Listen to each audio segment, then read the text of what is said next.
Hey guys, നമ്മൾ ഇന്ന് എത്തിയിരിക്കുന്നത് പെരുമൺ എഞ്ചിനീയറിംഗ് കോളേജിലാണ്. അവിടുത്തെ ഓട്ടോ ഷോ കാണാൻ വേണ്ടിയാണ് നമ്മൾ ഇന്ന് വന്നിരിക്കുന്നത്.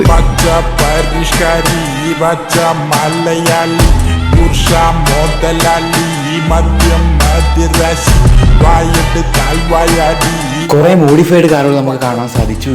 അതൊക്കെ ഇട്ട് നല്ല രീതിയിൽ തന്നെ പൊട്ടിക്കുന്നുണ്ടായിരുന്നു. നല്ല സൗണ്ടായിരുന്നു. മിക്കവരും അവിടെ ചെവി പൊത്തിയാണ് നടന്നത്. അമ്മാതിരി സൗണ്ടായിരുന്നു. അപ്പോൾ ഞാൻ ചെന്നപ്പോൾ തന്നെ കുറച്ച് വണ്ടിയൊക്കെ ഓഫാക്കിയിട്ടിരുന്നതാണ്. കാരണം നേരത്തെ കുറച്ച് താമസമാണ് ചെന്നത്. കുറച്ച് കഴിഞ്ഞപ്പോഴത്തേനും ഒരു ഹോണ്ടയുടെ ചുമന്ന വണ്ടി അങ്ങോട്ട് ഓണാക്കിയിട്ട് പൊട്ടിപ്പോൾ തുടങ്ങി. ഒന്നും പറയാനില്ല, ചെവിയുടെ എല്ലാം അടിച്ചു പോയി. ഞാൻ അടുത്ത് നിന്നതായിരുന്നു ആ വണ്ടിയുടെ. അവിടെ നിന്നവരെല്ലാവരും ചെവി പൊത്തി നിന്നാണ് അതിൻ്റെ സൗണ്ട് കേട്ടോ. അമ്മാതിരി സൗണ്ടായിരുന്നു അതിൻ്റെ. പത്തായം നിറച്ച് അടങ്ങൂ പത്രോസം കാണിച്ച് മടങ്ങൂ ഒരു കൊട്ടാരം പണിന്റെ ഒടുങ്ങൂ കണ്ടമ്പോഴും നിരത്തി തുറന്ന് പല പഞ്ചനങ്ങൾ